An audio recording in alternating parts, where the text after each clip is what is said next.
Welcome to this beautiful evergreen behind me. I'm Michele Welch, and wherever you are watching this, live or replay, I hope you get a chance to get outside and enjoy some forest bathing. So we're going to go through it today and I'll let you know what the difference is between just taking a walk outside and actually doing some forest bathing. So first of all, how do you feel when you go outside? I feel awesome. I feel refreshed. I feel revived. I feel more relaxed, like I can tackle my day. And all of this sort of talk about forest bathing really originated back in the 80s. Japan was looking for a way to help people stress less. And this was kind of promoted as a technique to get people to relax and de-stressify, get outside, get away from their computers, their lives. And so that's where it all began. And there were studies back in the 80s trying to figure out what was really going on. And they discovered a few things. So these evergreens in particular, they do give off certain chemicals, as do leaves, that also help support us. So we are meant to be out in nature at least once a day if we can, but of course our climates sort of affect that too. But beyond that, and we know that, trees are giving off oxygen, so we're breathing in what they're exhaling. So we're kind of breathing together when we're in the forest. So there's that benefit as well. But, how do we amp it up so that we're actually really benefiting?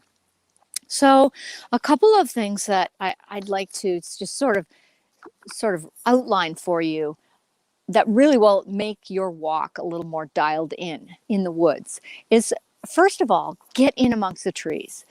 Whether it's on a path or you can be deep in, surrounded in the woods. And some say, yes, you really need to feel like you are lost in the woods, even though you're not lost.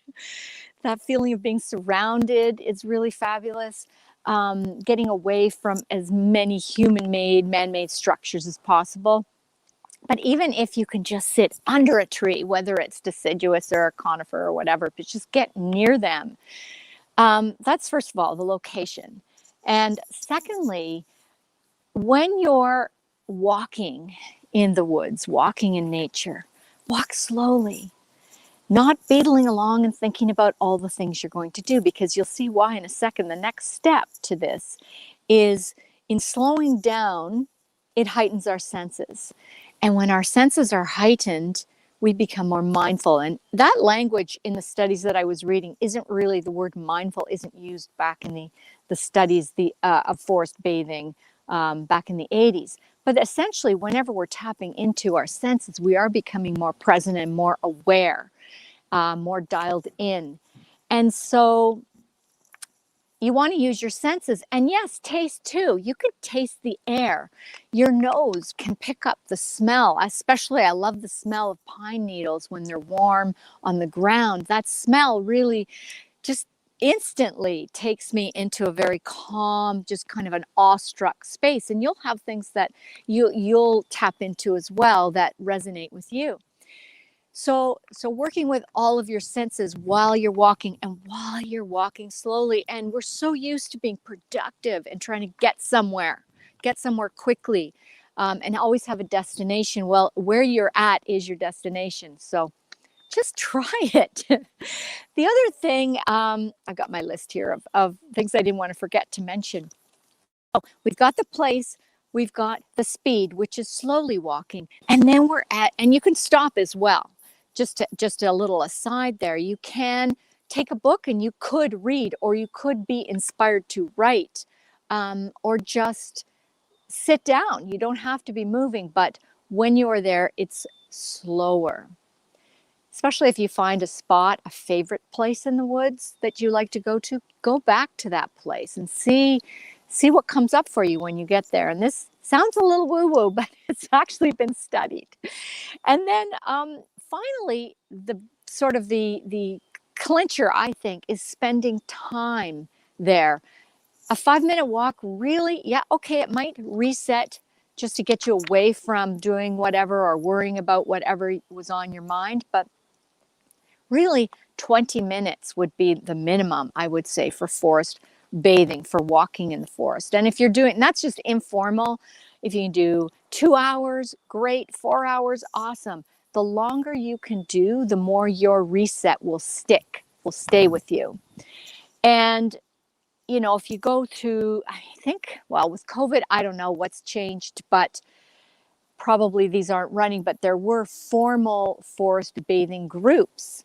And you can check your local area where you go out and you're guided through what to look at and a certain route to take, and just spending time and being present with the trees and the rocks and the flora and everything, listening to the birds and being part of that experience. And some of those events were 2 hours, half day, full day, multi-day. And they did some studies on, this is back, I don't know, I think 2006, I read some studies that when you can do those multi-day, like 3 days in the woods, was enough to boost your immune system for a month, which gets me into the benefits. So part of the studies had looked at cortisol in the saliva and found that participants' cortisol lowered in the saliva. So that's really good. They measured blood pressure, it lowered. Feeling of joy and happiness and those things that are tougher to measure were also present. And people could basically think more clearly because they looked at brain activity in the prefrontal cortex, and it calmed itself down. It's like I've talked about this before, closing the tabs on your computer, shutting down some of that busy mind.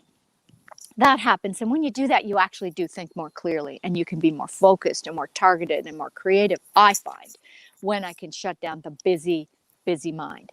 So forest bathing, we can call it that or just call it going for a walk, but it is, the benefits are amazing. And I encourage you to make at least part of your walk a little slower and add that playfulness. Like when you walk with a child, to me, that's what forest bathing's like, because children have got it dialed in. Not too many kids stick to the path. They're off touching everything, smelling everything, hugging a tree, touching the bark. That's what we're going to try and do. Tap into that discovery of that inner child just for part of it. Give it a try. I'd love to know how it works for you. Maybe you're already doing some element of it and you already know how great you feel. And let's just keep boosting our immune system by lowering our stress response together. So you have a fabulous week. Thanks for joining me. And yeah, let's get outside as much as we possibly can. Have a great week, everyone.